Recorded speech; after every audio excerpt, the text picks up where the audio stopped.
재밌지만 깊이가 있는 역사 공부, 품격 있는 새로운 인문학, 심용환의 역공 지금부터 시작합니다.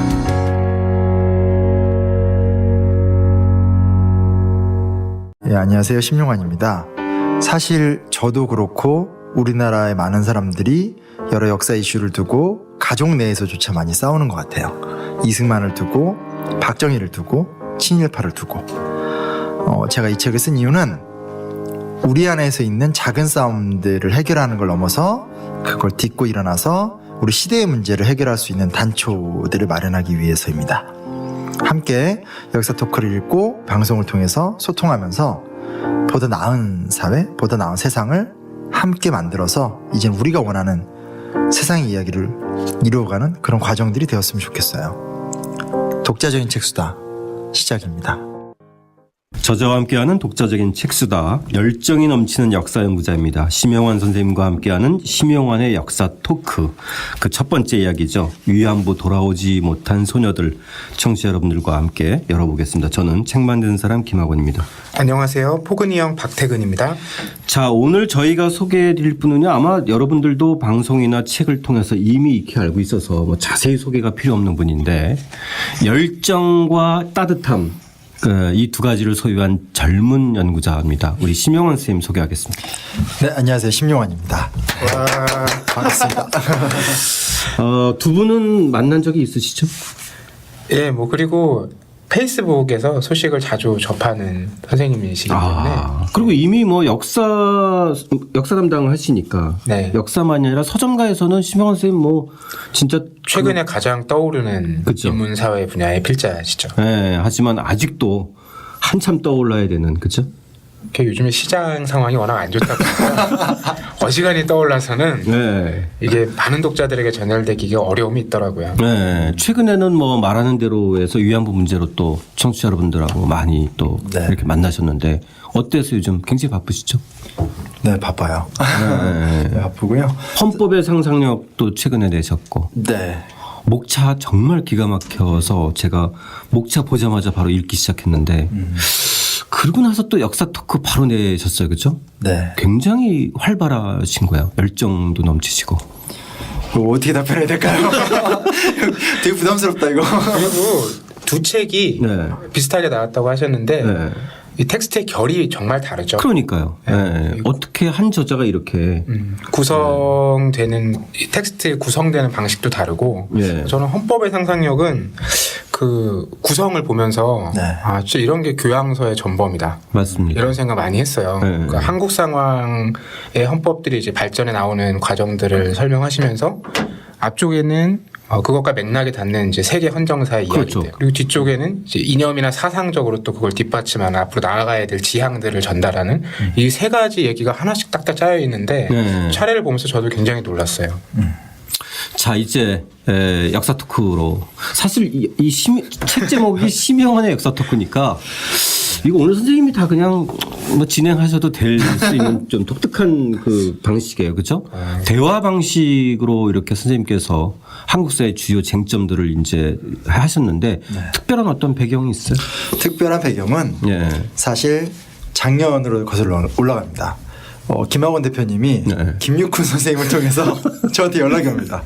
이 친구 한번 보고 싶다. 네. 근데 제가 평소에 이제 집마다 이제 애서가들이 근데 저도 책을 되게 좋아하고 제 개인 서재도 있는데 휴머니스트는 뭐 제가 굉장히 좋아하는 출판사 한국전쟁 같은 책 되게 잘 예, 보고 예. 그래서 아 휴머니스트잖아. 그래서 그냥 제가 두말 앉지 않고 거의 뭐 한 그 다음날인가 왔어요. 그래서 저도 깜짝 놀랐어요. 저는 이분 정말 만나고 싶다. 이거 하나로 해서 연락했는데 정말 진짜 선뜻 응해주니까 정말 그때는 반갑고 고마웠죠. 네. 그리고 집에 가서 여기서 책을 내고 싶다. 뭔가 하고 싶다. 뭐 어떻게 해서든 내가 조만간 휴머니스트 책을 내게 됐다. 이건 나의 영광이다. 사실 좀 그랬어요. 그래서 혼자 고민하다가 제 첫 책이 역사전쟁이었는데 그렇죠. 네. 이제 사실은 그 책을 내고 좀 어렵다. 그러니까 네. 왜냐면 국정화 이슈가 일반 시민들한테 몰아닥친 광풍인데 그래서 이제 그때는 그 열기가 워낙 커서 사람들이 막 책을 사는데 막상 펴서 읽으니까 이제 좀 이제 잘 모르시는 게 많으니까 어렵다라는. 근데 그게 어떤 북콘서트 현장에서 어떤 분이 조심스럽게 사인을 받으시면서 그런 얘기를 하셨는데 저는 이제 미안했는데 그때 이제 그 옆에 최영업 변호사님하고 정봉주 전 의원이 앉아 계셨는데 그때 이제 전국구 방송 그때 이제 북콘서트를 같이 했었어요. 북콘서트. 네. 근데 이제 그 정봉주 의원님이 어려워? 이렇게 물어본 거예요. 또 큰 소리로. 근데 또 사실은 최영업 변호사님은 모르겠어요. 현재까지 제가 쓴 책 중엔 역사전쟁을 제일 좋아하시는데 그러니까 그 앞에서 그분 계시는데 뭐 아니 막 이러는 거예요. 그래서 너무 미안했던 경험이 있어서 고민하다가 뭔가 좀 이렇게 좀 쉽게 더 쉽게 진짜 필요할 때 아무 데서나 쓸 수 있는 한번 나를 어디까지 낮춰볼까 이런 고민을 좀 했었고 그런 찰나에 또 이제 한편에서는 위안부 이슈가 막 터졌잖아요. 네. 그래서 터지는데 사실은 제가 얼마 전에도 글에도 썼지만 위안부를 다뤄서 책으로 성공한 사례를 본 적이 없거든요. 예, 그러니까 이제 중요한 문제인데 다들 좀 꺼리는 주제가 됐다고 해야 되나? 그리고 내놔도 안 팔리는. 그래서 용기도 생긴 거죠. 한번 좀 이거 꼭 헤드로 해서 해보자 해서 이제 그런 욕망들이 결합이 된 거죠. 그래서 이제 초본 원고를 보냈고 그 원고에 대해서 이제 응해 주시면서 그 다음에 이제 생각보다 굉장히 힘든 작업이 됐었어요. 네. 그래서 사실상 읽어보면은 굉장히 현장감이 있고 구체적이에요. 그러니까 이게 가만히 책상에서 앉아서 썼다 이런 느낌이 안 드는데 여기서 등장하는 오늘 이제 저희가 다룰 게 위안부 문제인데 윤제자가 등장하잖아요. 네네. 이런 분들이 실제 좀 주변에서 경험했던 어떤 사례들이 좀 있나요? 저 실존 인물입니다. 윤제자가 아예 그 앞에 초입 상황 자체가 네네. 그냥 실제로 있었던 일이었어요. 아끼는 이제 실제로 정치 외교학을 전공하는 제가 참 아끼고 희망나비에서도 활동했고 지금 이제 연수를 갔는데 그랬던 선생님께서 오랫동안 이제 후배들하고 세미나도 했잖아요. 그 제자였어요. 네. 그래서 너무 이제 희망나비에서 활동하는 거 보고 행동하는 모습이 너무 좋아서 칭찬해 주면서 그냥 이렇게 은근슬쩍 좀 알겠지 하면서 사실은 뭐 놀리려고 한 게 아니라 공부 좀 했어 뭐 이런 식으로 물어봤는데 이제 워낙 이제 제 스승이니까 배시시 웃으면서 사실 하나도 몰라요. 뭐 이런 얘기 되면서 야, 너는 어떻게 활동하면서 모르냐? 그게 좀 인상적이었죠, 저한테. 그래서 그 친구의 어떤 그런 모습이 모티브였고 애가 좀 겸손한 애여서 뭐 말할 때마다 이렇게 하지만 이렇게 할 말 다 하는. 그래서 이제 그 친구를 좀 생각하면서 대화를 만들어 본 그런 식으로 이제 좀 제 일상에서 겪었던 사람들을 생각하면서 책을 좀 쓴 거죠. 저도 사실 그 이 윤제자 수준을 넘어서지 못하더라고요. 푸근 형은 좀 어땠어요 보면서? 아니 대부분이 그렇죠. 왜냐하면 이 결론이 정해진 문제 중에 하나잖아요. 많은 사람들에게 결론이 정해져 있기 때문에 더 들여다보려고 하지 않는 그런 문제들이 있거든요. 뭐 크게 얘기하면 인권이나 환경 같은 문제도 사실은 그렇고요. 그러니까 막상 들어가 보면 구체적인 상황에 대해서는 잘 모르는 경우들이 많죠. 대의적으로는 고개를 끄덕이면서 동의하지만 이 위안부 문제도 그런 사회 문제 가운데 하나인 것 같아요. 그러니까 선생님께서 다뤘던 위안부 문제, 이제 친일파 문제, 우리가 앞으로 이제 얘기해야 될 이 박정희 이승만 이런 문제들이 사실 우리 사회에서 거의 80년 가까이 계속 문제시 되어 왔는데 사실은 그 문제가 해결되지도 못하고 또 사실 또 한편으로 그 문제에 대해서 우리가 좀 심도 있게 얘기한 적이 별로 없어요. 그렇죠? 그렇죠. 네. 그래서 선생님께서 이번 페북에 보니까 이번 책은 예외적으로 독자들한테 읍소를 하셨더라고요. 보니까. 이 책만큼은 처음이자 마지막이라고 단서를 하면서 진짜 마지막이에요? 이제 그런 페북에 그런 걸 안 올리실 거예요? 심영환의 역사 토크만큼은 꼭 뭐 구매해 주시고 뭐 소개해 주시고 뭐 선물해 주시고 막 이런 저자로서 사실 굉장히 하기 힘든 호소인데 그 진실된 호소를 지금 이렇게 또 활용하시는 것 같다는 그러니까 되게 민망하게 그러니까 사실은 출판사에 해야 될 일을 조 선생님께서 발벗고 나서서 하고 있는 거예요. 그러니까 이제 사실은 이제 그렇게 쓸 생각은 없었고 이제 말하는 대로가 그러니까 이 책은 작년부터 아주 오랜 꽤 긴 초안은 아마 제 단박이 한국사를 다 못 썼을 때 제가 위안부를 썼어요. 네네. 그래놓고 이제 그 다음에 끝나고 하겠다고 얘기를 했던 거니까 꽤 시간인데 때마침 이제 한 달 전, 두 달 전에 이제 말하는 대로에서 갑자기 섭외가 왔어요. 그래서 대화를 나누는데 방송계는 이제 예민하잖아요. 주제들에 대해서. 근데 말하는 대로의 방송 포맷이 좀 솔직하게 이런 얘기들도 많이 하고 하니까 이런저런 미팅을 하는데 우연히 얘기가 나왔는데 작가님들이 굉장히 반응이 좋은 거예요. 그래서 그 다음 미팅할 때는 이걸로 가자라고 본인들이 좀 얘기를 했어요. 사실은 부담은 있었어요. 왜냐하면 이게 예민한 주제고 최근에 뭐 여러 가지 이슈랑 맞물리기 때문에 조심스럽고 진짜 소녀상 말고는 소녀상을 지켜야 된다는 거 말고는 아무것도 말하지 못하는 주제. 그래서 좀 힘들었는데 그래도 하면서 이제 했죠. 근데 타이밍이 맞으니까 이게 방송이 되고 나가면 좀 이렇게 판매에도 좀 도움이 되고 이슈가 될 수 있겠다라는 계산이 있었어요. 저도 계산 안 할 수는 없으니까. 근데 그러고 나서 반응은 생각했던 것보다 더 좋았었어요. 저 어쩌다 그런 때보다도 진짜 야 이렇게 방송에 반응이 좋냐라고 놀랄 정도로 기사도 막 쏟아져 나오고 그랬는데 그 다음에 이제 대통령께서 파면을 당하시면서 탄핵 국면으로 싹 들어가니까 네. 이 이제 관심에서 최근 나왔는데 최근 나오고 뭐 계획한 것처럼 방송에서 빵 터져줬는데 이거 갑자기 꺾이니까 그래서 야 이거 어떻게 되나. 근데 이제 저도 되게 소심해서 이거 뭐 사람이 살다 보면 아웃도 있고 실패하는 것도 있고 옛날에 그 도종환 이제 시인이셨 이제 의원님인데 그분이 저보고 이제 책은 그거는 운명이야. 네가 뭐라고 해도 되는 게 아니야라고 했는데 그래서 사람이 이제 약해질 때 이렇게 좀 그렇게 되잖아요. 그래서 그냥 이거는 잘 안 되나 보다 이러려다가 주말에 고민을 많이 했어요. 지난 주말에 고민하다가 내가 이 책 왜 썼지?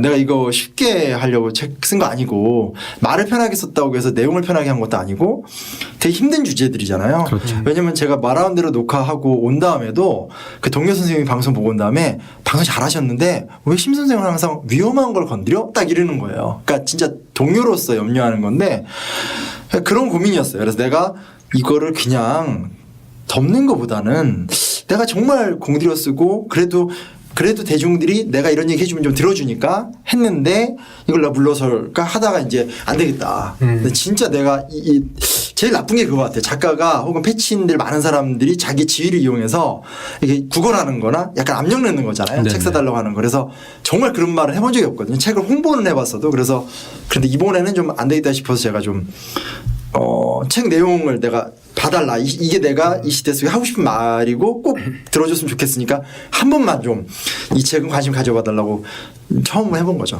예. 앞으로 그런 거는 할 생각은 없고 그건 좀 신뢰일 것 같아요. 계속. 네. 자, 우리 본격적으로 그럼 위안부 오늘 주제 위안부 문제를 좀 들어가 보기로 하죠. 사실 저는 이 책을 읽으면서 이 첫 장면이 되게 인상적이었어요.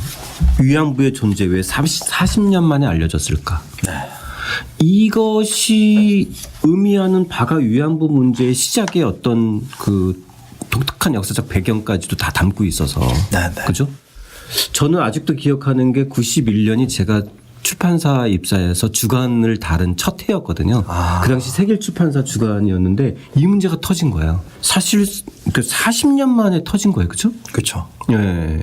그러니까 그것에 대한 이야기부터 시작하는데 일단 이 40년 만에 터졌던 역사적인 어떤 맥락이나 배경 이런 거에 대해서 좀 말씀 좀 해주세요. 그러니까 사실은 90년대가 중요했던 것 같아요. 그러니까 지금 우리나라가 아주 평화적으로 탄핵을 성공할 수 있는 건 우리 사회가 그만큼 민주화가 진척이 됐고 제도를 누구도 건들지 못하잖아요. 제도를 악용할 수는 있어도. 그러니까 수준이 올라갔다는 건데 90년대가 이제 우리로서는 87년 민주항쟁의 결과.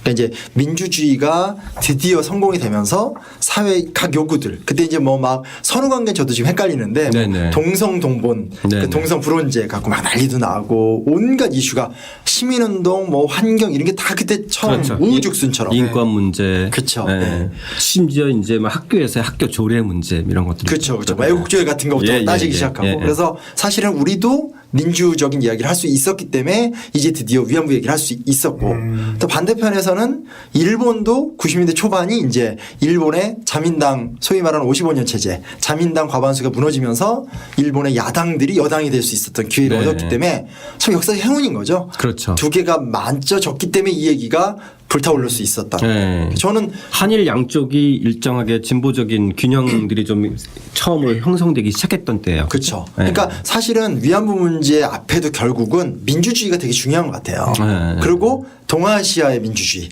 그러니까 우리만 민주주의 되는 게 아니라 맞습니다. 우리랑 다른 나라가 같이 민주주의 됐었을 때 상승 효과가 날 수 있는. 네. 그게 일단 되게 좀 중요한 문제라고 저는 생각을 해요. 네. 저 그 점이 참 시사적인 대목이에요. 그렇죠? 네. 그러니까 우리가 이제까지 생각해왔던 그 민주화 또 민주주의라는 문제가 이런 다양한 형태의 인권 문제나 기존의 역사적인 우리가 묻혀졌던 문제들이 다시 끄집어내서 좀 더 방향을 제대로 잡는 사회적 분위기가 만들어진다는 것 자체가 대단히 중요한 시각인 것 같아요. 네, 네. 어쨌든 그런 분위기 속에서 최초로 인터뷰를 하면서 알려지기 시작한 거잖아요. 그렇죠. 네. 그날을 세계 위안부의 날이라고 지정했던 것도 저는 이번에 처음 알았어요. 죄송스러운 얘기지만 그런 날이 있는 줄도 몰랐어요. 네. 저 말하는 대로 방송한 날이 또 세계 여성의 날이었어요. 아 그래요? 그렇죠. 네, 그 원래는 3일절에 하려고 그랬는데 네, 예. 갑자기 그 방송이 끝나면 3월 8일로 밀린 건데 저는 되게 뿌듯하더라고요. 네. 자, 그럼 저희가 그 한번 실상에 대해서 좀 네. 얘기해 봤으면 좋겠어요. 이 위안부의 실상의 문제. 네. 이 위안 문제가 처음에 터졌을 때는 정신대 문제로 얘기됐던 것 같아요. 네, 네, 맞아요. 그렇죠? 그리고 어느 순간에 위안부 문제로 바뀌었어요. 네. 네, 그거에 대해서 좀 간단히 뭐 네. 이게 사실은 용어가 참 이 쓸데없는 논란을 일으켜요. 그러니까 네네. 이제 저는 이 무슨 에피소드고 다른 얘기긴 한데 역사 토크를 냈을 때 제가 이제 저는 일제 시대라고 쓰거든요. 근데 이게 워드의 특징상 치고 엔터를 이렇게 스페이스바를 누르면 일제 강점기로 바뀌어요. 그럼 전 네네. 다시 가서 일제 시대로 써요. 그러니까 그러고 이렇게 해서 다 해서 원고를 보냈는데 이제 교정 원고가 왔는데 그게 다시 다 일제 강점기로 바뀌어져 있는 최근에는 거예요. 일제 강점기로 바뀌었죠. 표현을 하니까. 네네네. 그래서 제가 이제 팀장님한테 최근에 바뀐 거 저 아는데 제가 보기에는 일제 시대라는 표현이 전 더 정확하다고 생각합니다. 네. 그래서 이제 그럼 선생님이 원하시면 그렇게 하세요. 그래서 저는 앞으로도 계속 일제 시대라고 할 거예요. 저는 을사늑약이라만 안 쓰고 을사조약이라고 쓰거든요. 네네. 그러니까 늑약이나 강점을 동의하지 않는 게 아니라 그거를 넣어버리면 우리만 그렇게 당했다는 이미지가 너무 강해지는 게 저는 싫거든요. 왜냐하면 사이공 조약도 그럼 사이공 늑약으로 바꾸거나 아니면 뭐 프랑스가 베트남 강점기로 바꾸거나 이래야 되는데 그게 아니잖아요. 우리만 더 고통을 받은 심지어 국권 피탈기라고도 써요. 네, 그건 정말 그 국회에서 통과까지 시켰거든요. 그래서 사실은 제가 그런 걸로 좀 이제 시비를 당해요. 그래서 이 책을 내고도 어떤 분이 이제 뭐 이렇게 막 썼더라고요. 왜 그거를 예. 일제 강점기라고 모르지 않을 텐데 역사 전공자가 했는데 저 의도적으로 하는 거거든요. 왜냐면 그렇게 나쁜 것도 아닌 게 생산적인 논쟁 속에서 용어가 바뀌니까. 그렇죠. 왜냐면 제가 책을 쓸 때 90년대 때 책을 보니까 막 뭐 4월 봉기 뭐 그렇죠. 6월 봉기 이래서 예, 이게 예. 뭐야 이렇게 보다 보니까 아 6항쟁 이렇게 되는 게 있으니까 그래서 예, 예. 사실 용어가 바뀌는 거죠 시대적으로. 네네. 그리고 네. 그건 활발히 토론을 할 수 있는 주제인데, 근데 이제 이게 대중 사이에 나가버리면 이제 그런 걸로 평가를 하고 하는데, 일단 위안부 문제는 이제 정신대, 그리고 이제 위안부, 그리고 이제 성노예 세 가지가 있는 거죠. 그래서 정신대라고 맨 처음에 썼고, 정신대로 끌려갔다 이런 증언들이 막 나왔으니까. 네네. 그리고 연구를 하셨던 초기 윤명숙 같은 여류 연구가들도 어렸을 때 본인이 이제 끌려갈 뻔했던 기억 때문에 이게 연구의 모티브가 되고 이랬거든요. 그게 사실은 이제 일본에서 당시 썼던 개념이죠. 근데 그거는 이제 1944년에 막판에 이제 진짜 이제 몰리니까 네네. 마구잡이로 막 뜯어가던 때고 또 그때 정신대로 끌려갔던 사람의 대다수 여성들은 그냥 노동 현장에서 끌려갔던 거예요. 네네. 그러니까 정신대가 위안부랑 겹치는 부분이 있지만 이게 정확하게 완전히 겹칠 수는 없어요. 심지어 이혼 사례도 있어요. 예. 그러니까 자기 와이프가 정신대로 끌려갔다는 걸 알고 있었는데 그냥 이렇게 노동하고 온 건 줄 알았는데 보도가 이제 이렇게 나오니까 당신 뭐 그런 걸로 끌려간 거야 하니까 너무 억울하다 했다 이제 그게 해결 안 돼서 이혼한 사례도 있었어요. 그런데 이제 현재 그 단체는 계속 그 이름을 쓰고 있지만 이건 좀 적합하지 않고 연구를 해보니까 위안부는 이미 31년 상하이 사변 때부터 있었고 37년, 38년 사이부터 본격화가 되니까 위안부라는 용어가 적합하다. 했죠. 근데 이제 최근에 와서는 또 이제 성노예라고 쓰는 게 정확하지 않니 컴포트 우먼이 말이 되냐라고 얘기하는데 저는 아직은 솔직히 썩 동의가 되진 않아요. 왜냐하면 친일파를 민족 반역자라 부르면 이게 너무 일반 명사가 되잖아요. 그러면 고려시대 때 걔네는 뭐라고 부를 거고 이제 그런 의미에서 성노예는 당연히 동의는 하는데 성노예제라고 해버리면 이게 어느 시대 때 어떤 사건에서의 성노예제인지를 모르니까 그리고 지나친 용어의 변동은 그 사건의 본질을 또 흐릴 수도 있기 때문에 전 개인적으로는 일본군 위안부란 단어가 좀 여전히 적합하다고 믿고 있어요. 그래서 방송에서도 일본군 위안부란 얘기를 하고 성노예제라고도 합니다라는 약간의 배려. 근데 그것도 지적이 들어와요. 왜 성노예제라고 안 하냐고. 그러니까 뭔가 이렇게 좀 소통, 대중과 충분한 호흡이 없는 식으로 용어 전개가 많이 되니까 그런 거죠, 뭐. 네. 그러니까 사실 업계 내에서 좀 더 강조하려고 하는 용어들이 또 따로 있어요. 그죠? 그러니까 어떤 업계라고 하더라도 네네. 논의 자체가 그렇잖아요. 그것이 학계든 아니면 단체든 네네. 논의를 하다 보면 좀 더 강조하기 위해서 또 용어를 또 만들어내잖아요. 그렇죠? 그렇죠. 네. 그리고 사실은 4년 전인가 5년 전인가에 그 외교부에서 그 이제 섹스 슬레이브라는 용어를 쓰려고 했었을 때 네. 사실은 요 정대협 측에서 그걸 또 반대를 했었잖아요. 근데 또 최근에는 또 갑자기 또 바뀌고 이래서 제가 그 소속이 아니니까 정확한 내부 관계 잘 모르겠는데 그냥 학문적 입장에서 저는 일본군 위안부라는 말 속에 사람들이 다 이해를 하는데 그걸 괜히 일반 명사로 바꿀 필요가 있을까 정도의 생각을 하고 있고요. 네. 그러면은 그 위안부나 위안소가 설치돼서 위안부가 했던 그 당시의 기록이 좀 많이 남아 있나요? 그러니까 이 뭐냐면 많이 남아있지는 않죠. 네네. 그게 진짜 나쁜 거야 아베 같은 사람들이. 그러니까 별로 없다. 이걸로 부족하다 이런 얘기를 하는데 아니 솔직히 말해서 조선왕조실록 같은 책이 지구상에 어디 있어요. 그렇죠. 고려왕조실록이 있는 것도 아니고 명청대 때 썼던 실록이라는 건 뭐 참고 문헌도 안 되는 꼴인데 하나 있는 건데 그런 디테일한 문서는 없고 특히 범죄를 저지를 때는 다 태워버리거든요. 그러니까 제가 올 겨울에 하얼빈에 갔다 왔는데 거기 731 부대 네. 박물관인데 그 자리가 731 실제 부대가 있었던 데인데 다 폭발을 시킨 거예요.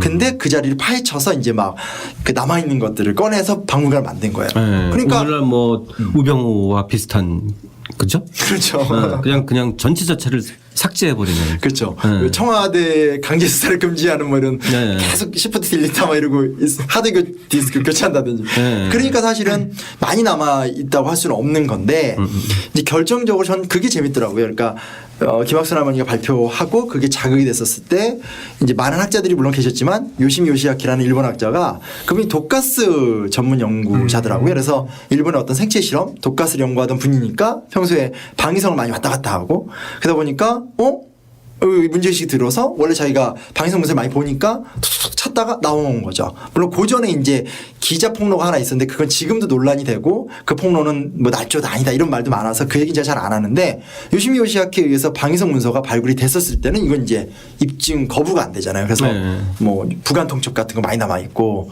그리고 이제 군의관이나 뭐 그 당시에 일본 군인들의 회고도 있고 무엇보다 이제 미군정이 재판하면서 그 재판을 통해서 나와 있는 어떤 재판 기록들, 수사 기록도 있고 가장 큰 건 증언이죠. 네. 네. 그렇죠. 네. 그거 이상의 뭐 증거가 있을까요? 증언만큼. 그러니까요. 그렇죠? 네. 그러니까 증언 기록들은 상당히 많이 남아 있잖아요. 네. 그렇죠? 그러니까 물론 이제 증언 기록을 보면 이게 가능할까 싶은 것도 솔직히 있고 그리고 이거 안 맞는 것도 있고 왜냐면 이게 워낙 오랜 시간이 지나서 눌려있다 나온 기록이고 또 이제 그런 것도 있어요. 초기 조사관들 얘기 들어보면 이게 내가 그 상황을 안 살아봤기 때문에 이거가 안 믿겨지지 않는가 이런 고민도 들고 왜냐면 너무 극한의 시대인데 우리는 사실 그런 게 살아본 게 없으니까 그렇긴 한데 그런 것들을 제거하더라도 11개 국가의 여성들 그리고 한 300여 명 정도 되잖아요. 그 여성들에 의한 그 고백에 크로스 지점이 너무 정확하게 있으니까 네. 그걸 없다라고 얘기하는 건 말이 안 되는 거죠. 그렇죠. 증거는 유럽 너무 같은 참하죠. 경우는 뭐 한 1, 20년 동안 그 전쟁의 피해자나 또 그 주변 사람들의 그 증언과 기억들을 전부 체증을 해서 이른바 이제 그 메모리 스터디즈처럼 그 기억의 재구성으로 역사를 다시 밝히는 작업까지 하고 있잖아요. 그렇죠? 그러니까요. 또 사실 우리나라나 동아시아 같은 경우도 이런 식의 좀 연대 프로젝트 필요할 것 같아요. 맞아요. 그렇죠? 그러니까 이제 뭐 일본이나 한국이나 중국이나 동남아시아나 이렇게 연결을 해서 당시에 그런 관련자나 주변 사람들의 생생한 기억들을 좀 전부 체증을 해서 그것을 가지고 역사를 재구성하는. 맞아요. 네? 그리고 구술사라는 장르가 있고 그렇죠. 다큐가 아니라 이제 학자들이 다 어떤 기준과 사회학적 방법론을 갖고 증언을 듣고 증언을 분석하는 공적 절차가 있는데 네네. 그래서 나온 내용이 지금 한두 개가 아닌데 그걸 증거가 없다라고 말하는 거는 말이 안 되는 거고 사실은 그 반대편에서는 우리가 그 증언을 안 읽는 것도 문제인 거예요. 지금 증언록이 한두 개가 아니고 우리나라 할머니만이 아니라 뭐 중국, 몽골, 필리핀 뭐 그렇게 일본 심지어 그래서 이렇게 한 인간의 일생을 쭉 쓴 것도 있고 에피소드를 모은 것도 있고 한 것들이 사실 많거든요. 근데 그 중에 팔리는 게 하나도 없어요. 그러니까 그냥 뭐 끌려가서 맞았고 성노예 생활할 때 이렇게 너무 단순화가 되는 거죠. 한 것만 좀 제 책이 아니더라도 진작에 읽어보면 디테일이 살아있는데 디테일을 표현하지 못하는 거예요. 왜냐하면 아까 이제 MD님께서 정확하게 얘기를 잘 해주셨지만 이게 너무나 결론이 정해져 있다고 생각하니까 게을러져 버린 거죠. 그냥 소녀상만 시키면 된다. 근데 그들이 어떤 맥락 속에서 아픔과 고통을 겪었는지. 자, 그런 점에서 또 한 가지 지금 중요한 점이 이 당시에 이런 식의 그 동원들을 했던 사람들이 민간업자였다. 이게 사실은 그 이후에 이제 또 한국 사회에서 또 뜨거운 논쟁까지 이어지는데. 그렇죠. 그렇죠? 예.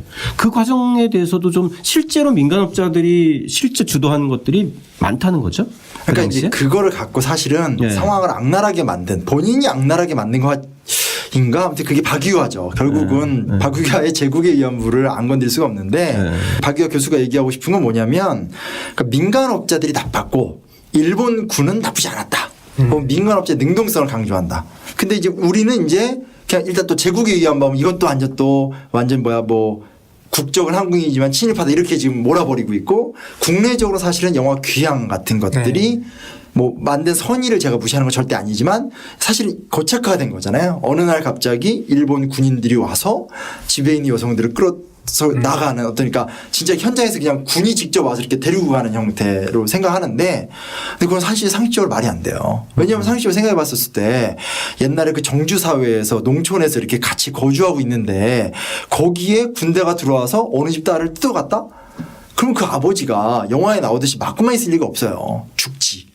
그리고 한 명이 그렇게 쫓겨나면 그 마을 사람들이 가만히 있겠어요. 그럼 밀란이 일어나기 때문에 소요현상이 일어난단 말이에요. 그러니까 불가능한 거예요. 근데 부관통첩이나 여러 문서들을 보면 군과 정부가 조직적으로 진행을 하되 정확히 써 있어요. 유능한 민간업자들을 선발한다로 나와요. 네. 그리고 또 하나 뭐가 있냐면 제가 그건 여기다 책에다 안 쓴 것 같은데 다른 여타의 그 민간업자들의 자율적 참여를 막는다.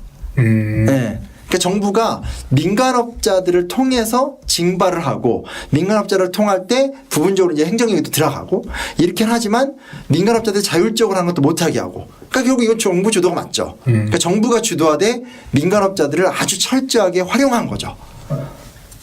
그리고 강제동원이라는 것도 또 이런 얘기하면 무슨 위원별로 얘기하냐면 오이대권 그래서 자발적으로 간 거 맞지 않냐 일자리 구하러. 근데 그러면 징용도 다 그렇거든요. 다 일자리 월급 우리나라에서 5원 6원밖에 못 버니까 외국 나가면 200원 300원 번다. 그러니까 내 가지고 살리려고 하고. 그러니까 나갔다가 가보니까 속는 그게 법적으로 강제징용이거든요. 이게 아예 유엔 가면 이렇게 용어 정의도 있거든요. 그러니까 사실은 전형적인 강제 이제 징모라는 말을 쓰는데 강제 징모죠. 그래서 그렇게 흘러간 건데 이제 우리는 그냥 이렇게 군대가 들어와서 데려갔다 하면서 저것만이 강제 징용 혹은 뭐 이렇게 위안부 현실이다라고 믿어버리고 또 반대편에서 박유화 교수 같은 경우는 책임 있는 지성인으로서의 책임을 다해야 되는데 너무 일방적으로 어떤 공모한 거잖아요. 공모자들인데 공모자 안에서 선과 악을 나눠버리니까 지식인은 지식인의 역할을 안 하고 대중은 그냥 대중적 사유에서만 머물려고 하면서 위안부 문제가 더 오해와 오해를 갖는. 그러니까 되게 이걸 제가 대중 앞에서 얘기한다는 게 되게 힘든 주제였었어요. 네, 용기를 많이 냈다는.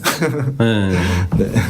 그러니까 사실상 그런 것 같아요. 그러니까 역사에도 이제 학자들이 역사 이론가이면서도 사실은 역사가인데 그러니까 이제 다른 주제하고 달리 역사를 다루는 주제 같은 경우는 진짜 그 역사의 현장에 있는 사람들의 어떤 취재라고 할까? 리서치로 할까? 아니면 증언이라고 할까? 이런 것들이 사실상 되게 중요한 것이기도 할 텐데, 그죠? 네. 조금 더 그 역사 현장에 좀 더 다가감. 그죠? 네. 이런 부분들이 취약한 게 조금 개인적으로는 아쉬워요. 맞아요. 심지어 그 책을 보면 죽긴 하지만 뭐 어느 할머니가 이제 이런 정대협 같은 단체 활동이 마음에 안 드는데 그 전문에 다 인용하는데 뭐 정대협은 종북이다. 근데 그거는 너무 맥락과 상관없는 얘기도 거기서 막 근데 그러면 뉘앙스가 좀 느껴지잖아요. 그렇죠. 이 사람이 기존에 어떤 위안부 활동하는 사람들 물론 입장의 차이가 있을 수 있으니까 저도 지금 얘기했잖아요. 뭐 성노예제는 좀 동의하지 않습니다. 라든지 또 뭐 진행을 보면 한일 간의 이 활동가들의 싸움도 심하더라고요. 그러니까 상황을 풀어가는 데 있어서 우리나라 역사학자들은 민족 문제로 주로 얘기하고 또 뭐 우에노 지주코 같은 여성 일본 사회학자는 또 여성 문제로 가고 그러니까 막 갈등을 하더라고요. 제가 보기엔 갈등됐건 아닌 또 갈등도 있고. 근데 이게 갈등 속에서 이야기를 만들어가는 건데 네네. 박유화 같은 경우 그거를 굉장히 좀 자기만의 독창적인 걸 하면서 추종자를 만들고 이게 나쁜 것 같아요. 그러니까 우리나라 지식인들이 자꾸 그 유혹 나의 독자적 이론 속에서 나를 추종해라라는 그 유혹에서 벗어나지 못하는 것 같아요. 그러면서 대중사에서 혼선이 막 일어나고. 그러니까 실제로 그 당시의 실상은 일본의 파시즘의 군부 세력하고 그죠? 네, 그다음에 전체 그런 것들을 총괄하는 그리고 조선 총독부하고의 그 일정한 동원 체제 하에서 민간업자와 결탁해서 진행한 것이 어쨌든 사실이잖아요. 그죠? 사실이죠. 네. 네. 그렇기 때문에 동원 체제 자체가 사실은 파시즘이라는 게 그런 좀 뭐라고 그럴까 민간을 통한 자발적 동원 체제를 교모하게 이렇게 활용해 나가는 이런 체제였으니까. 그렇죠. 그렇죠? 사실 그것으로부터 나타났던 여러 가지의 그 파행적인 상황들 자체를 역으로 저희가 또 고스란히 안게 되는 이런 상황이 돼 버렸어요. 그렇죠? 맞아요. 네. 이런 문제들의 기존의 논쟁들은 거의 없었나 봐요. 방금 말씀하신 것처럼 우리가 우리 안의 담론을 풍성하게 만들어가지 못했다라는 건 사실은 맞는 것 같아요. 그러니까 말씀하신 것처럼 뭐 경제사학자 아니면 뭐 사회학자 혹은 여성학자들이 이걸 주도했고 주도할 수는 있지만 그 다음 단계에서 뭐 역사학계도 같이 나가서 또 새로운 얘기를 많이 만든다라든지 담론도 사실은 박유화는 또 국문학자가 그렇잖아요. 그러니까 이제 이런 사람들이 만들 때 우리도 뭔가를 했어야 되는데 그냥 좀 방치하거나 좀 다 해놓은 거 위에서 이렇게 안전판 위에서 얘기를 하거나 그런 경우들이 좀 있고 혹은 논쟁을 하긴 하는데 그게 학계 내에서 머무르고 개간지 정도에서만 나오니까 또 이렇게 사회적 소비가 안 되는 거죠. 대중 소비까지는 제가 뭐 문제제기를 안 하겠는데 하나 분명한 건 지식인 사회에서라도 사실은 역사학계 내부에서의 담론이 소비가 돼야 되는데 이제 그 안에서 좀 너무 안에서만 논다 이거는 사실 맞는 것 같아요. 그런 건 있겠죠. 네. 어쨌든 역량이라는 것이 이제 한정돼 있는데 네. 이제 이 문제는 여전히 일본이라는 이제 상대 진영이 있고 그들과 어쨌든 정치적으로 풀어야 되는 어떤 상황들이 있고 또 말씀하셨듯이 시민단체 시민 활동 영역에서도 계속 관계하고 풀어나가는 과정들이 있는데 그러니까 그런 것에 영향을 쏟고 있는 것 아닌가라는 생각은 들어요. 그러니까 학자들 자신도 그런 이제 실제로 운동이나 활동의 영역에 같이 얽혀 들어간 사람들이 실제로 이 부분을 연구를 하시는 거고 이 부분 학문적으로 따로 떼어내서 연구하시는 분은 저도 많이 보지는 못했던 것 같아요. 그렇죠. 그리고 이게 이거잖아요. 이거 변명일 수 있는데 오랜 기간 동안 또 독재 정권 속에서 역사 연구를 제대로 못했고 연구에 대한 자유를 허락할 때 민주화가 막 오니까 또 이제 막 서양 외서들 들어오면서 막 서양의 어떤 선진 연구 뭐 상징사 미시사 해서 또 이제 그런데 또 관심 갖다가 근데 사회는 다시 또 퇴행하니까 이 문제는 또 나오니까 거기도 전문성이 부족하고 이게 앞뒤로만 얽히는 부분이 있는 것 같아요. 자, 이 과정에 대한 어떤 그 협상과 협약 과정 좀 기본적으로 65년 한일협정이 한 번 있었고. 네. 그죠? 그 다음에 2015년인가요?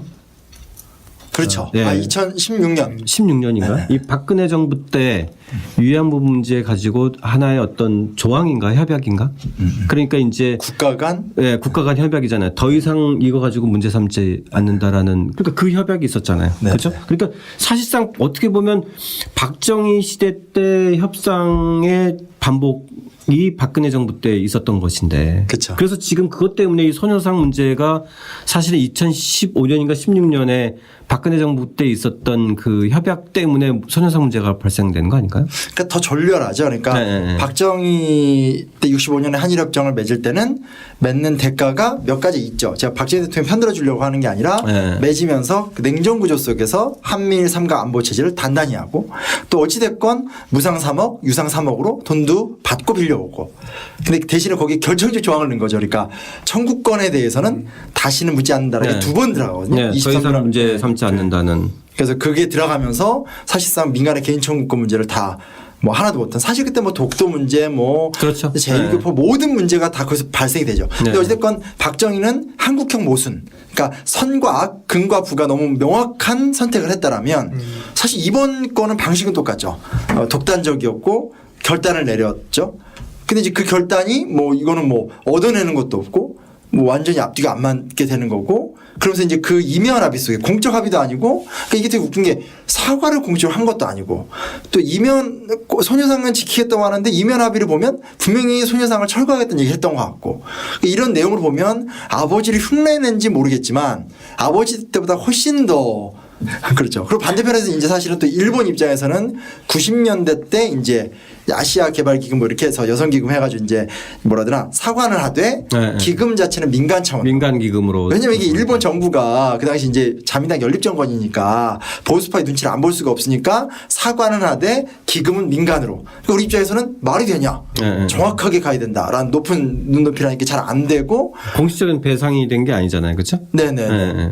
거기는 이제 그 일본어 그대로 뭐 위로금 딱 이렇게 네. 되더라고요. 그래서 하고 그 다음 단계로는 이제 위안부 문제에 대해서는 사과 편지는 막 총리가 그다음 고이즈미 이런 보수 총리가 써주면서도 이제 점점 활동을 죽이거나 활동을 하기 때문에 그런 상태에서 그런 어떤 좀 민간 기금을 통해서 대강 처리하려고 하는 방식을 배웠던 일본 우파가 지금 똑같은 방식을 하고 있는 거기 때문에 사실 지금은 정말 최악의 과정으로 가고 있는 거고 최악의 과정으로 가더라도 한국의 시민사회와 일본의 시민사회가 탄탄하게 이 문제에 대한 어떤 공감대와 틀이 있으면 안 흔들릴 텐데 문제는 뭐냐면 일본의 시민사회는 소수의 헌신파들이고 우리 같은 경우는 또 다수의 지지를 얻고 있지만 내용을 잘 모르고 있고 이러면서 아주 사중의 파열음이 나고 있는 거죠. 그러니까 참 심각한 상황인 것 같아요. 그러니까 단순하게 이제부터 뭐 이렇게 뭐 일본 너네 사과해. 정부를 바꾼 다음에 소명상 뭐 이거 유지해. 이건 문제 해결이 아니거든요. 그냥 어느 정도의 선과 악만 명확하게 선을 그린 거지 해결책으로 나아가는 길은 아니니까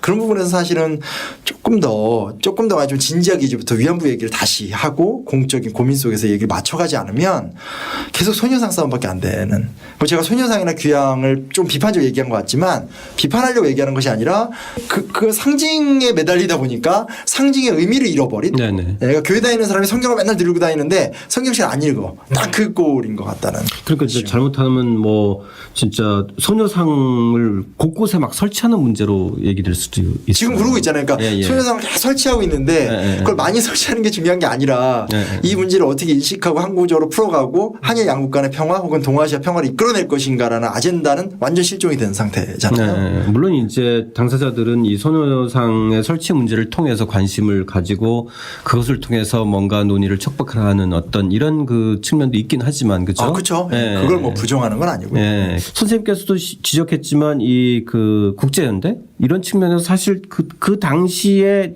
아시아 전반에서에도 피해자의 사례나 처리 방식도 그렇죠. 그거에 대해서는 좀 어떻게 전개됐나요? 그러니까 이게 좀 포인트 다른 게 네. 우리나라랑 타이완은 식민지였다라는 거예요. 그러니까 이게 계속 우리가 끔찍한 전쟁 범죄 이렇게 얘기 많이 하는데 사실 절반의 진실인 거죠. 전쟁 범죄라고 하면 베트남 전쟁 같은 거.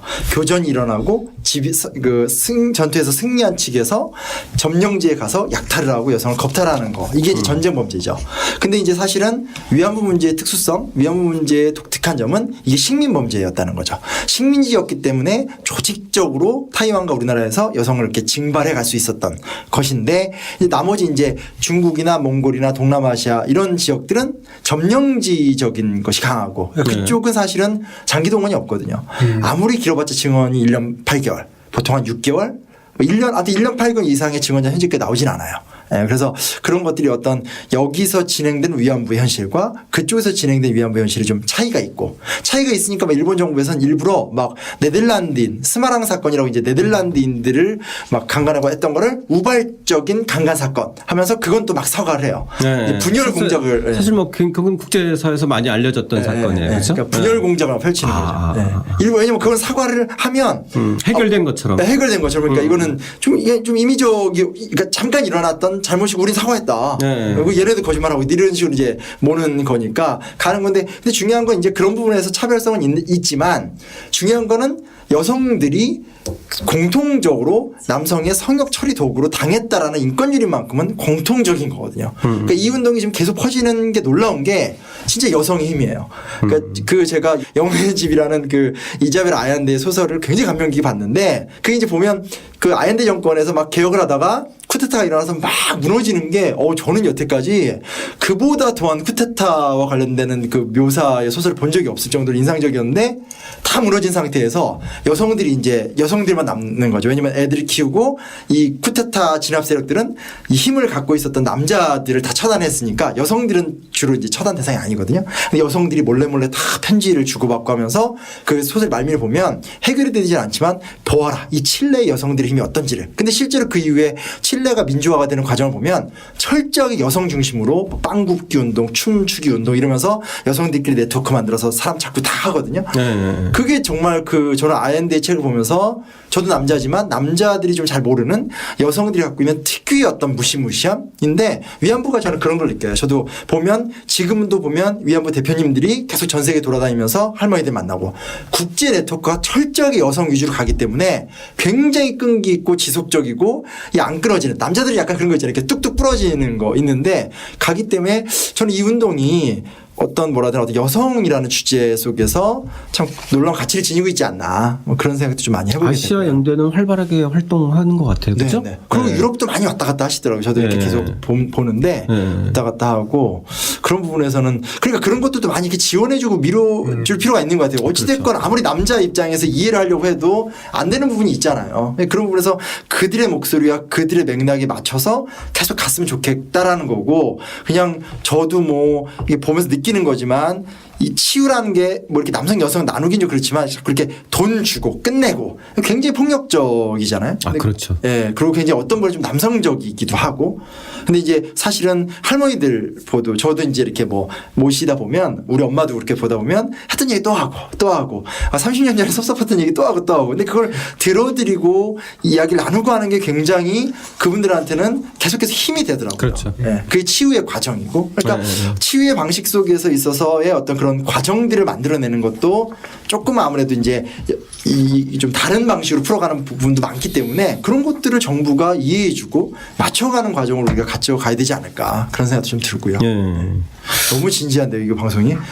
그러니까 저희가 그 협상의 전략 때도 살펴봤지만 그 빌리 브란트가 1970년대 폴란드 바르샤바에 가서 학살의 현장에 가서 무릎을 꿇고 정말 눈물을 흘리고 사죄했던 그 장면 하나가 사람들로 하여금 그 감동 어린 눈물을 흘리게 하고 그다음에 그 과정에서 치유가 되어지면서 이제 뭐 기억이 바뀌면서 그렇죠. 그러면서 이제 우리도 이제 앞으로 나아갈 수 있겠구나. 라는 어떤 어떤 그 장면들을 만들어냈잖아요. 저는 그런 게 뭐가 있을까? 그리고 그런 것들을 어떻게 만들어낼까? 이게 되게 중요한 일인 것 같아요. 선생님께서도 얘기했지만은 이게 그 전쟁 범죄이자 식민 범죄라고 선생님 말씀하셨잖아요. 네. 저는 그 점도 되게 중요한 문제이지 않은가. 거기다 또 여성 문제, 인권 문제였기 때문에. 그러니까 저는 이게 위안부 문제지만 동아시아 문제라고도 생각하는 게 이런 일이 있었어요. 그러니까 제가 이제 저희 집을 잠깐 뭐 때문에 전세를 줬다가 나가는데 그분의 이제 그 사모님이 중국인이셨어요. 근데 이제 며칠 전 얘기예요. 나갔는데 이제 하수구 냄새가 되게 심했어요. 그래서 이게 왜 이렇게 심하지 해서 돈을 들여서 빼보니까 거기 무슨 막 뼈다귀나 이상하게 나왔어요. 그러니까 좀 그쪽 관리를 제대로 안 하신 것 같아요. 안 한 건 좋아. 이 세입자가 왜 이래? 이렇게 얘기로 끝나면 좋은데 그때 이제 그 해주신 업자분들이 이 여성분이 중국인이니까 음식을 막 기름진 걸 만들어놔 저렇게 됐다. 딱 나오는 거예요. 왜 중국인이라는 말을 굳이 하지? 또 무슨 일이 있었냐면 이제 그 제 동료 선생님이 학원에서 이렇게 수학 선생님인데 가르치다가 분필이 중국 사람이 많잖아요. 근데 네네. 쓰다가 이제 투둑투둑 막 부러진 거예요. 근데 자기도 모르게 이런 짱깨가 만든 딱 했어요. 그래서 수업 끝나고 한 학생이 딱 따라 나오더니 선생님 저 화교예요. 저 왜 이렇게 말씀하시냐고. 사실 우리가 너무나 일상 속에서 쪽발이, 화교, 저것들 뭐 이렇게 굉장히 뭐라더나 일본과 중국을 두고 기본적으로 비하를 깔고 사실 그거에 대해서 아무 문제 제기가 없거든요. 예. 사실 그런 거에서부터 변화도 좀 중요한 것 같아요. 왜냐하면 우리가 동등하게 서로를 바라보는 훈련이 없으면 동등한 고통 그리고 가해와 피해에 대한 객관적 이해 자체가 좀 불가능한 것 같아요. 물론 생각하면 열받는 게 많죠. 일본한테 당한 것도 있고 우리가 전통적으로 저 중국이랑 대국 앞에서 짓눌리는 것도 있고 또 우리 그런 것들이 있지만 계속 그 컴플렉스 속에서 갈 수는 없으니까. 그런 부분에서는 왜냐하면 제가 가장 인상적이었던 게 그때 그 민주당 정권이 들어섰을 때 2009년에 일본에 정권 교체됐었을 때 우리나라 정부가 그걸 그러니까 우리나라 언론이 민주당 정권을 해독을 못하는 거예요. 그러니까 이 정권이 무슨 정권이냐? 똑같은 보수당 정권이다. 저도 그냥 그런 줄 알았어요.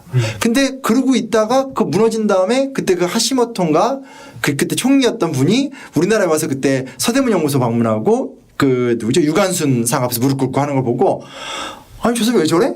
그 되게 놀랐어요. 그래서 좀 조사를 해보니까 일본 민주당은 보수 정당이긴 하지만 동아시아 영내 공동체를 미국과의 관계보다 더 중요시 여기고 예. 아예 선거 구호에서도 반미적인 구호를 썼고 상대 어떤 분에서는 그 부분에서는 또 옛날 노무현 정부가 보여줬던 코드랑 맞는 게 있었거든요. 네네. 캐치하지 못한 거죠. 그러니까 그냥 우리 눈에는 또 다른 자민당이다. 네. 근데 그때 우리가 좀 보조를 맞췄으면 어느 부분에서 상당 부분 서로가 통하는 게 많았을 텐데 이런 부분에서는 물론 위안부 문제가 오늘의 화두긴 하지만 위안부 문제 하나를 해결하는 게 되게 많은 게 엮여져 있는 것 같고 결국은 동아시아 영내 평화를 어떻게 이루어가느냐라는 맥락 속에서 갖춰질 때 이게 장기적으로 해결될 문제는 아닌가. 그렇죠. 네, 그런 고민을 네. 좀 하게 돼요. 네. 그러니까 그 동아시아에서의 가지고 있었던 그런 집단적 어떤 피해 이런 사례들을 정말 집단적으로 어떻게 다시 치유하고 바꿔낼 건가의 문제로 네. 다지게 되면 사실상 중요한 기회일 수도 있어요. 그렇죠? 네, 네. 그래서 책을 잘 팔아야 돼요. 네. 왜냐하면 이렇게 말로 하는 건 한계가 있고 말로 표현하다 보면 너무 힘들어. 근데 이게 책을 또 말은 이렇게 듣고 있으면 박히기 때문에 사고를 못 하고 그런가 보다 하고 그만큼 빨리 잊어지는데 책을 읽는 동안에는 본인이 사고를 막 하잖아요. 그래서 제가 이렇게 막 피터지게 책을 쓰는 거거든요. 네. 그래서 훌륭합니다. 저도 뭐 여기서 처음 알았지만은 그 당시에 추산이 20만 명 가까이 된다고. 네. 실제로 지금 인구 규모로 따져봤을 때도 어마어마한 네. 숫자인데 그 당시로 따지면은 뭐 상상할 수 없는 규모 아닌가요? 그죠? 네. 20만 명이? 아니 심지어 동티모르 이런 데도 위안소가 다 있었다고 하더라고요. 아. 그리고 이제 요즘 관광지로도 유명한 뭐 마이크로네시아 이런 데도 다 위안소가 있었고 그러니까 그걸 다 동원을 해야 되니까 숫자가 나오는 건데 일단 이건 추정치이고 네네. 추정치라는 걸 정확하게 해야 될 것 같아요. 왜냐면 네네. 이것도 20만 명 잃어버리니까 진짜 무슨 20만 명 명부가 있는 줄 알아요. 네, 그건 아니고 그러니까 이제 나온 문서들을 보면 뭐 50명당 1인, 30명당 1인 이런 게 한 3개 정도 있는데 50명당 1인 문서보단 30명당 1인 문서가 좀 더 수준이 있고 조금 더 중앙정부 문서로 확인이 되고 네네. 그래서 30명당 1인 곱하기 그 당시 해외 파병된 일본군을 계산한 데다가 이제 교대율 왜냐면 한 여자를 데려가서 막 10명씩 데리고 있을 수는 없으니까 교대율을 곱하기 2 정도 계산을 했을 때 나오는 게 20만 명 설이 되는 거죠. 아무리 줄여도 6만 명 이하로는 줄일 수는 없고요. 그건 교대율도 계산하지 않고 50명당 1인 했었을 때 나오는 게 한 5만 명 정도 돼요. 그게 말도 안 되는 숫자예요. 그러니까 이제 동원된 파견 군인 숫자는 대략 정확히 나와 있으니까. 그렇죠. 250에서 300만 명 정도 네, 되니까 그거를 역산을 해보면 그런 숫자가 나오죠. 네. 그리고 실질적으로 그렇게 해서 그 민간업자를 통해서 동원할 때 그런 기준을 가지고 동원을 했다는 것도 사실이고 그죠? 네. 그리고 이제 제가 방송에서도 얘기했었지만 성병 문제를 피하면서 성욕을 해결하려고 했기 때문에 이건 다 대부분 민간 여성들을 데려온 거죠. 그 점도 처음 알았어요. 성병 문제 해결이라는. 너무 잔혹하죠. 네.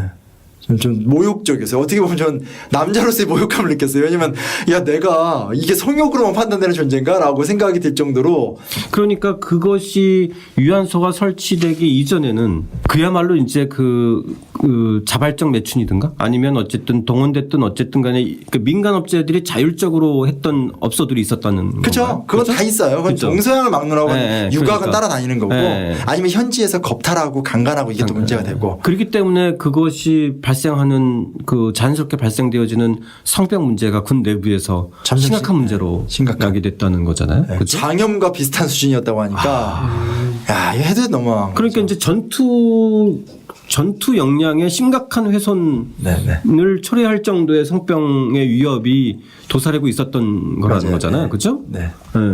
18년 시베리아 출병 때 그게 되게 심각해지거든요. 아 그래요? 네, 1918년 시베리아 출병 18년인가 아무튼 시베리아 출병 때 네. 시베리아에 장기 주둔해 놓으니까 너무 성병을 많이 걸리는 거예요. 그래서 야 이거 큰일 났다. 네. 근데 군의 특성상 군이라는 게 계속 전투하는 게 아니라 장기 주둔하고 전투하고 이런 식이니까 그렇죠. 군인들은 이제 지루하고 할 수 있는 건 없고 계속 갇혀 있고 하니까 계속 그런 일탈형 범죄가 또 일어나거나 계속 매춘부들이 어울리고 계속 이제 병이 옮고 병원 이 또 성병의 특징이 치료가 잘 안 된다는 또 특징이 있대요. 그래서 네네. 이제 이렇게 높아지고 그러니까 이제 내 생각에 그러면 성욕을 어쩔 수는 없으니까 그 좀 이렇게 깨끗한 여자들을 데려와서 하자라고 하면서 관리를 하자. 네, 참 이거죠. 나쁜 이제 말을 하면서 되게 부끄러운 얘기인데 어쨌든 위안소를 설치하고 그 위안소에다가 여자들을 조직적으로 데려오게 된 거죠. 그러니까 이제 이거는 자발적 매춘부라고 말할 수는 없다. 네.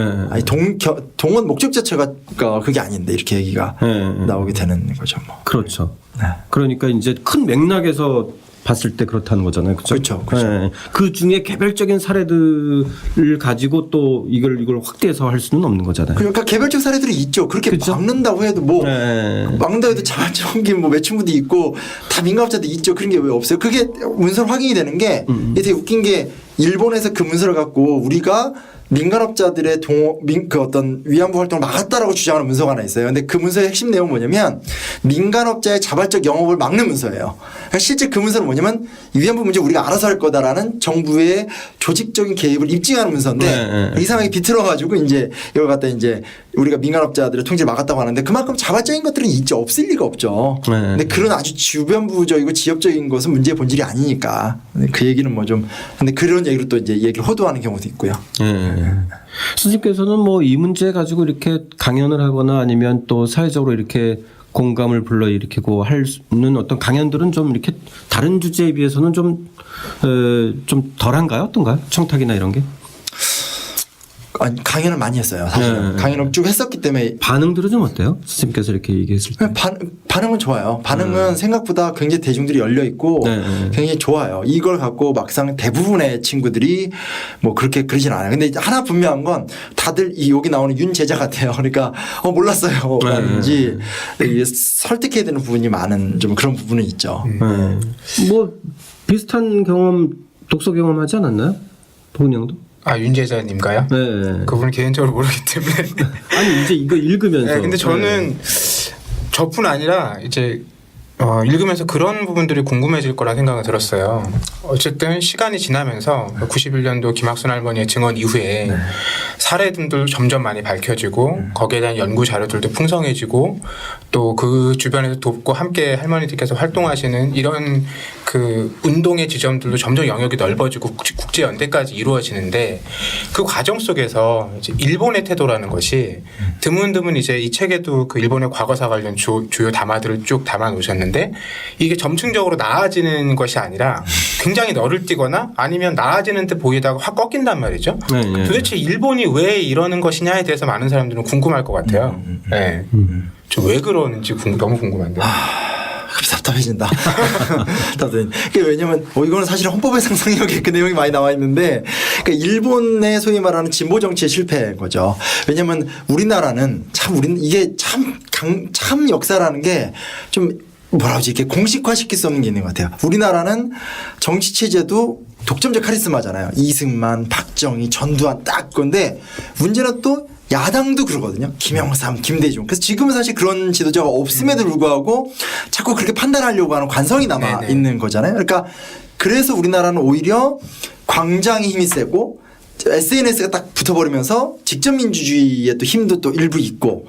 근데 이제 문제는 이제 우리가 조직화가 되게 허술하니까 장기 지속성이 없는 건데 일본의 진보는 애초에 이 노동조합과 농민조합이 연합해서 사회당이 만들어졌고 이미 60년대 때부터 시민운동을 했고 또 얘는 또 호원 평화주의에서 이제 헌법 평화법 지킨다라든지 했던 힘이 계속 왔는데 문제는 뭐냐면 90년대 초반에 그 어설픈 권력 욕에 의해서 자민당하고 사회당 40년간 라이벌이 이제 연정을 해버리잖아요. 네네. 연정을 해버린 다음에 참 신기한 건 연정 이후에 자민당은 살아나서 쫙 올라간 거고 이 소위 말하는 야당은 이 되게 인상적이더라고요. 110석짜리 의석수가 15석으로 줄어버려요. 그러니까 가치를 지향하는 정당이 가치 추구를 포기했었을 때 어떤 결과를 내는가는 정말 일본의 야당이 보여주는 전형적인 모습 같아요. 그러니까 그런 상태가 되고 지금 그나마 있는 게 뭐 공명당 그건 이제 종교 정당이고 민주당도 뭐 지금 아주 우그러지고 뭐 이런 상태이기 때문에 일본의 정치가 나아지지 않는 한은 대안은 없는데 그러니까 또 건강한 시민사회 재생산도 되게 취약했던 것 같아요. 일본 같은 경우 그렇죠. 그렇죠. 그러니까 이제 그런 어떤 좀 상층의 그런 지식인들은 그렇지 않은데, 그러니까 우리 같은 또 광장의 힘도 되게 취약해졌고. 그렇죠. 맞아요. 그러니까 소수의 헌신적인 사람들이 많은데, 그런 사람들을 만나면 어떻게 저 정도일 수 있지? 라고 감탄할 정도의 어떤 그런 국제적인 연대나 또 아마 그런 어떤 자세들을 가지고 있는데 정말 소수예요. 네, 맞아요. 아니 그 다른 얘기긴 하지만 유네스코에서 이제 유네스코가 이렇게 지속 가능성을 위해서 RC 뭐 이런 개념이 있어요. 그래서 이걸 전 세계 도시들을 지정하는데 실제로 유네스코 산하 무슨 유엔 대학 이런 어떤 생태 관련된 거점이 다 일본에 있어요. 근데 일본에는 대학교 교수 연구실에 딱지 하나 붙어 있어요. 근데 우리나라는 RCE로 통영이라는 도시가 지정이 됐는데 통영시 지원 속에서 시민 어떤 단체 출신의 여성운동가 이런 사람 내려가서 지금 가보면 통영에 거점 아예 센터가 있어서 건물도 있고 재단도 있고 관련 숲도 있어요. 그러니까 뭐라고 해야 되나 이 어떤 좀 뿌리도 깊고 더 많은 관심을 받는 게 일본인데 진짜 성과를 내고 뭘 이렇게 덩어리로 만들어내는 것도 역설적이도 우리나라. 물론 우리나라 사람들이 그걸 몰라서 문제긴 한데 참 그런 부분에서 왜 이렇게 좀 우린 이런 게 부족하고 일본은 저런 게 부족하지? 근데 그런 부분에서 일본이 지금 너무나 심각한 위기인 거는 분명한데 우리조차도 계속 일본에 대해서 뭐라 해야 되나 이렇게 거의 비판적이고 또 이제 뭐가 있냐면 일본에서 양심적 활동하는 사람들은 우리는 꼭 이렇게 얘기해요. 양심적인 일본인들. 근데 그게 되게 나쁜 말이거든. 양심적 일본인이란 말은 그거 빼고 다 비양심적이란 말이잖아. 그렇지 않나요? 예. 예. 근데 사실 이 사람들은 자기들의 맥락에서 휴머니티나 인권 이런 걸로 접근하는 건데 아, 너네는 양심이고 나머지 비양심이 돼버리고 이렇게 되니까 일본의 중간지대에 있는 평범한 사람들을 배제시키는 게 되니까 그런 부분에서는 좀 문제인 것 같아요. 아, 이거 말하다 보니까 점점 문제가 심각해지네. 그건 좀 아닌 것 같아요. 네. 자, 뭐 저희 마무리할 시간인데 그러면 사실 뭐 이게 구체적인 대안을 우리가 뭐 논의하는 자리는 아니잖아요, 그죠? 좀 더 이것을 계기로 해서 좀 더 관심도 확산을 가지고 그리고 나서 지금 저는 심 선생님께서 말씀하셨던 그 여성들의 어떤 결집 힘 이런 것들이 우리 사회에서도 좀 보여질 필요가 있겠다. 저는 그 점을 좀 믿어요. 사실 보면 남자들보다 그런 측면에서. 조금 더 우리가 이 문제에 대해서 좀 이렇게 접근했으면 좋겠다 또는 뭐 이런 어떤 그 움직임이나 대안들이 있었으면 좋겠다. 이런 얘기를 좀 옮아가 보죠. 아, 이것이 문제라는 것은 알고 있죠. 아, 예. 말씀처럼 찾아 읽는 혹은 이제 실제로 구체적으로 어떤 일이 벌어지고 있는지를 들여다볼 그걸 여력이라고 표현하면 좀 죄송하긴 한데 네. 이제 그런 상황이 아닌 이제 입장에 처해 있는 경우들이 많은 것 같고 그 기억이 제가 이 정신대로 저도 처음에는 접했는데 가장 먼 기억이 여명의 눈동자예요. 네. 아, 맞아. 네, 생각해 보면 그 여명의 눈동자는 김학순 할머니 증언 직후에 나온 드라마거든요. 네. 되게 텀이 짧아요. 아, 그래요? 증언이 그러네. 91년인데 여명의 눈동자가 뭐 92년 맞아. 이즈음이거든요. 아, 92년. 근데 그거를 직접적으로 드러내서 드라마로 보여줬던 건데 근데 이제 아까 선생님 말씀하셨듯이 이제 고착화된 이미지. 근데 저도 그 이후에 제가 이제 대중매체라든지 이런 걸 통해서 접했던 이미지는 그것과 거의 달라지지 않은 것 같아요. 네, 그렇게 끌려가서 고생하고 자기 힘으로 어렵게 돌아와서 뭔가 이제 사회에 자리 잡는 이런 과정들을 겪는데 제가 중간에 말을 좀 잘라서 죄송하지만은 제대로 된 다큐멘터리가 공중파에서 이렇게 방영된 적도 없어요. 그렇죠? 뭐 역사 스페셜이나 맞다. 역사 프로그램들이 되게 많은데 이 문제에 대해서 좀 KBS나 EBS든 어디든 조금 더 밀도 있게 취재해서 정말 사회적 관심을 불러일으킬 수 있는 어떤 프로그램조차 없었던 것 같아요. 그런 프로그램도 기억이 없죠, 그죠?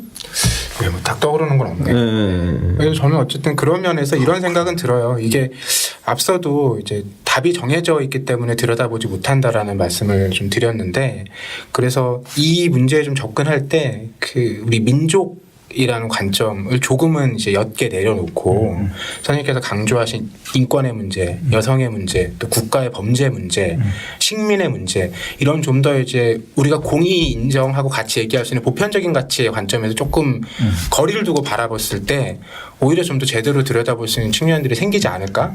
그런 가능성이 생기지 않을까? 그런 생각은 많이 들더라고요. 네네. 네.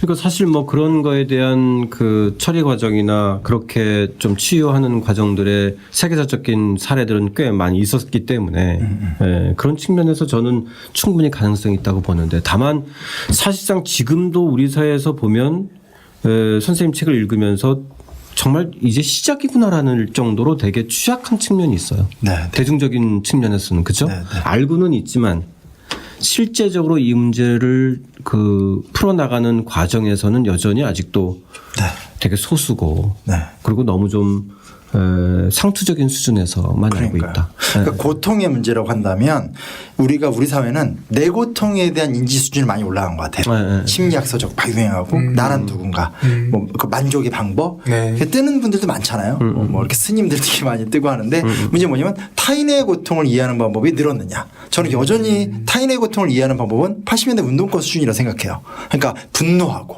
싸우고 처단하고 근데 분노하고 싸우고 처단하는 건 시작이잖아요. 그 억압의 그 사슬을 끊는 건데 문제는 뭐냐면 해방된 노예가 그다음에 그 사람이 인간다운 삶을 살려면 그 사람에게 주어져야 되는 기본적인 조건이라든지 혹은 소위 말하는 좀 거칠게 얘기하면 그 검은 피부 자체를 사람들이 익숙해져야 된다라든지 과정이 있어야 되는 거고 아픔은 계속 들어줘야 되고 그 들어준 아픔을 계속 기념이란 말이 좋지만 기억을 계속 해줘야 되는 거죠. 뭐 이렇게 노예 바에 같은 어떤 아우슈비츠 수용소 그것도 만들어주고 뭐 미국 같은 데 보면 막 60년대 때 뭐 생체 실험했던 것들 다 사과하고 사과 편지 쓰고 끊임없이 잘못을 이게 잘못이다라는 걸 계속 인지해주고 이제 대표님 말씀하신 것처럼 뭐 다큐멘터리도 만들고 더 심층 들어가고 왜냐면 하다못해 심지어 이런 것도 있잖아요. 뭐 우리가 앞으로 다루겠지만 재하사학에서 주류사학이 얘기하지 않는 고대사에 대한 더 과감한 이야기들도 사실은 다큐로 다 나왔었어요.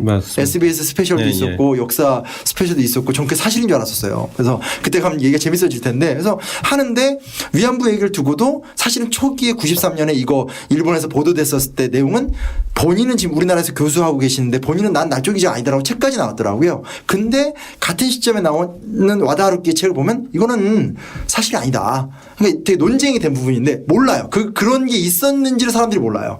그러니까 사실은 근데 일본에서는 그 얘기만 계속하면서 초기에 아사히 신문 특종이 거짓말이기 때문에 위안부 얘기는 거짓말이다. 근데 우리는 아사히 신문 특종이 뭔지도 몰라. 근데 그것도 또 다큐멘터리를 만들면 어디까지가 사실이고 거짓말인지가 이렇게 딱 구성이 되면 아 제일 처음에 위안부 얘기가 나왔었을 때 이거는 좀 오버를 했고 요쪽 이런 걸 할 수 있는데 맥락이 형성이 안 되는 거죠. 그런 부분에서는 진짜로 시작이라는 말씀에 저도 되게 동감을 하는 것 같아요.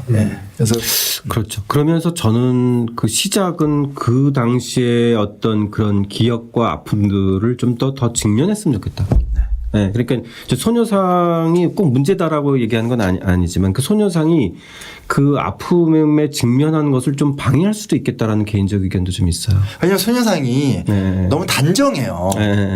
본의 아니게 제가 원래 이렇게 녹화되고 이런 데서 이런 얘기 잘 안 하는데 너무 이 여학생이 단아하고 깔끔하게 입고 있는데 실제로 초기에 모집됐던 친구들 보면 그 다 이렇게 도표로 있거든요. 증언 내용 다 분석해 보면 다들 그 막 가정 형편 안 좋고 가난하고 아빠한테 맞고 제가 되게 가슴 아팠던 사례는 자기 집에서 못 살아서 이제 사촌 집에 사는데 사촌 오빠가 강간을 하려고 한 거예요.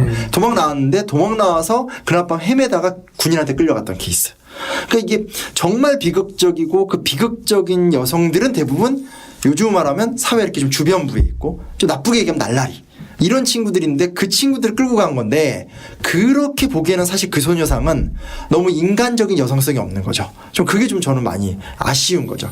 네, 그러니까 이제 사실상 저도 뭐 그 독일에 갔을 때 좀 깜짝 놀랐던 게 기차역 그 바닥에 끌려간 그 끌려가서 학살당한 사람들의 이름이 그냥 적혀 있잖아요. 네, 기차역에 쫙. 그래서 많은 사람들이 출퇴근길에 그거를 보면서 갖는 그 기억이 있는데 사실상 저희도 이 위안부 문제도 어떻게 하면 우리가 그런 어떤 역사적 기억 자체를 정말 있는 그대로 하고 그 기억 자체를 얼만큼 그 속에서 가졌던 그 내러티브들을 우리가 공유하면서 그렇죠. 그 속에서 그 다음에 뭔가 이렇게 치유라고 하는 것은 결국은 그 과정 속에서의 누군가의 어떤 공감이 있어야 될 거 아니에요, 그렇죠? 네. 진실에 좀 더 다가갈 수 있는 어떤 그런 그 공감대 이런 쪽으로 더 다가갔으면 좋겠어요. 그리고 이게 사실은 또 일본이 메이지 유신을 성공시켰다는 자부심이 있잖아요. 유일하게 지구상에서 이제 그 비서구 국가 중에 우리가 근대화가 됐다. 이건 굉장히 강한 자부심이 있고, 근데 그게 이제 뒤틀려가는. 그래서 일본의 좀 양심적인 지식인들을 보면 우리가 시작은 좋았으나 중간에 이제 비틀어졌다. 근데 이제 우리나라에서는 그렇게 인정하지 않죠. 애초에 그 메이지의 영웅 중 하나가 이토 히로부미니까. 근데 사실 그런 것들도 좀 기다려줄 수밖에 없는 부분도 있거든요. 일본의 시민사회가 더 성숙돼서 일본 스스로가 우리가 이런 건 잘못했다. 이런 걸 딱 기다려주고 하는 부분도 있어야 되는데 그러려면 우리도 이제 긴 호흡으로 가는 게 좀 필요한 거죠. 네네. 우리도 지금 말씀하신 걸 다 하려면 사람들이 지속적으로 관심도 갖고 네. 얘기도 듣고 중간에 논쟁이 있으면 뜨겁게 논쟁도 해보고 가야 되는 과정인데 그거는 이제 호흡과 맥락이 이제 있어야 되는 건데 그런 게 이제 안 되고 네. 안 되는 그러니까 치유는 오래 걸리는데 치유를 하려면 그 사이에 긴 호흡이 만들어져야 되는데 이제는 우리가 확실히 지금 이제 박근혜 대통령이 탄핵을 당한 만큼 이제 박정희식 패러다임 뭐 효율성 이런 게 아니라 장기 지속성이라는 새로운 패러다임 속에서 사회를 하나하나 정리해 나가는 게 이 문제를 풀어가는 데서 큰 도움이 될 것 같아요. 네. 맞습니다. 뭐 같이 연관되긴 하겠지만은 이번 기회에 그런 박정희 시대를 전 마감해야 된다. 그죠? 이제 마감해서 사실 공영방송 하나만 제대로 하더라도 민간인들의 관심, 일반인들의 관심 또 그런 것들을 자발적인 운동으로 이렇게 만들어낼 수 있는 것들이 굉장히 많을 것 같아요. 아니 BBC 보면 막 20부작 하잖아요. 네네. 그럼 완전히 그리고 그게 다 책으로 나오는데 그 책의 수준이 솔직히 뭐 전혀 떨어지지 않잖아요. 방송 대본인데 우리 이제 그런 게 전혀 안 되니까. 맞습니다. 저는 선생님께서 조금 전에 말씀하신 그 장기 지속성 네. 이게 굉장히 중요한 상황이라고 보는 게 특히 이 위안부 문제 같은 경우는 어쨌든 생존해 계신 분들이 굉장히 고령이고 가끔 이제 우리가 기사에서 접하잖아요. 할머니 한 분씩 세상을 떠나셨다는 소식을 접하는데 이 장기 지속성이라는 관점이나 이런 출발이 마련되지 않은 상태에서 그렇죠. 이제 그런 슬픔들을 우리가 언젠가 마지막 슬픔 맞이하게 될 텐데 그런 상황에 직면한다면 그때 폭발하고 이건 그냥 그러니까 사라져버릴 가능성이 굉장히 높다라는 불안감이 있어요. 맞아요. 그렇기 때문에 그 부분이 굉장히 중요한 시점이 아닌가 싶어요. 맞습니다. 더군다나 뭐 선생님도 말씀하셨지만은 우리가 이제 앞으로 다루려는 뭐 친일파 문제라든지 또 박정희 뭐 이승만 문제보다도 이 문제는 동아시아의 평화와 연대를 위해서 매우 중요한 문제죠. 그러니까 그렇죠? 이게 세계사적으로 되게 의미 있는 사건인 거예요. 그렇죠. 그러니까 이번에 우리가 이렇게 평화적으로 대통령을 탄핵시켰다는 거에 막 외국 언론이 놀라잖아요. 네. 이제 그런 것처럼 사실은 그렇잖아요. 이 제국주의 제가 일제시대라는 단어에 집착하는 이유는 강점을 안 했다는 게 아니라 그 시대가 제국주의 시대였다는 거예요. 그 네네. 일본만이 아니라 프랑스, 파시즘과 영국, 제국주의 예, 시대였던. 다른 놈들이었다는 거죠. 그러니까 네. 근데 그 시대의 그 제국주의적 문제 앞에서 그것과 연관된 죄악을 갖고 국제사회에서 살아남은 이슈가 이거 하나밖에 없다라는 거예요. 그러니까 왜냐하면 우리가 자꾸 착각하는 게 뉘른베르크 대재판, 도쿄 대재판 얘기할 때 상식적으로 뉘른베르크 대재판 잘 됐어. 도쿄는 실패했어.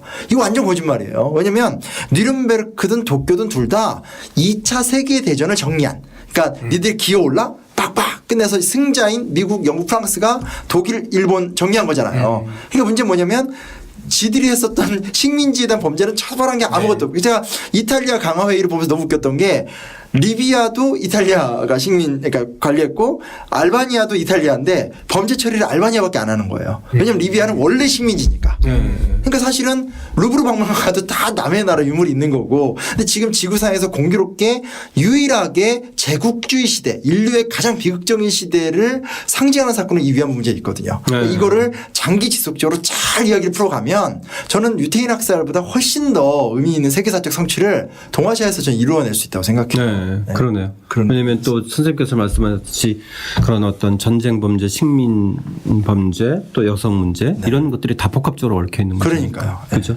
네. 맞습니다. 사실상 뭐 저희가 직접적인 그 당시의 피해자거나 경험자는 아니지만 저희 세대가 그죠. 네. 그러나 파시즘과 이 제국주의 시대가 가졌던 전체주의의 어떤 가장 극악적인 상황이었잖아요. 그렇죠. 네. 특정한 것이 세계를 지배해야 된다라고 하는 그것으로부터 나타났던 폐해는 사실상 지금까지 이어지고 있고 또 지금 우리는 그거 반대로 좀 다양성의 공존과 연대 시대인데 그렇죠. 사실 기존의 패러다임하고 우리가 가려고 하는 패러다임은 사실상 강한 모순이 되는 수밖에 없는 그죠? 네. 그러니까 사실은 어떻게 보면 그 당사자들보다 후손인 우리들이 해결을 할 수 있는 문제이기도 한 것 같아요. 맞아요. 자, 이제 뭐 마무리할 시간인데 이 책을 읽으신 분들이나 방송 들으신 청취자분들한테 이 책을 읽으면서 좀 이후에 어떤 구체적인 어떤 나 뭐 좀 하고 싶어 어떻게 뭐 물론 이제 다양하게 무슨 활동들은 하시겠지만 그런 것들과 관련된 뭐 혹시 그 안내나 팁이 있으시면. 그러니까 결국 인간이 할 수 있는 실천은 액팅 아니면 독서 같아요. 그래서 네. 이 계기가 돼서 위안부 문제를 더 깊게 봐도 좋고 네. 그리고 그게 아니더라도 이제 어떻게 보면 이건 여성 인권 이런 데의 어떤 출구이기 때문에 네. 과정 속에서 또래끼리 독서 모임을 하면서 좀 이런 주제들 많잖아요. 그렇죠. 결국은 아무리 쉬운 책을 많이 읽어도 어려운 책은 어려운 대로 감당해야 되는데 그러면서 좀 아무리 힘들더라도 사실은 정말 이렇게 책만큼 공력을 들여서 쓰되 싼 게 없잖아요. 그러니까 이런 걸 보면서 계속 고민하는 단위가 형성이 되면 좋지 않을까. 아무튼 그래도 국정교과서 여파 때문에 확실히 학부모님들이 그 이제 좀 공부를 하려는 의지, 자녀들한테 바른 역사 교육을 시키고 싶어 의지가 강해졌기 때문에 그 이제 그 후속타로 계속 이렇게 열매들을 맺어 나가는 과정은 중요할 것 같아요. 네. 그런 면에서는 좀. 이 방송사에서도 뭐 이걸 계기로 해서 심영원 선생님 좀 바쁘시지만 심영원 선생님 자꾸 모셔서 이 문제 가지고 좀 더 확장된 토크나 확장된 뭐 강연이나 이런 것들도 좀 많이 그 있었으면 좋겠어요. 그럼 무조건 하죠, 그거는. 감사드립니다. 자, 오늘 저희 첫 번째 이야기 어느덧 마무리할 시간인데요. 아무튼 이 열정적인 우리 젊은 역사학자 심영원 선생님 모시고 심영원의 역사 토크 첫 번째 이야기 나눠봤는데요. 제 다음 주에 두 번째 이야기 친일파 기회주의자들의 천국편으로 저희들 이야기 이어가겠습니다. 함께해 주신 청취자 여러분 감사드립니다.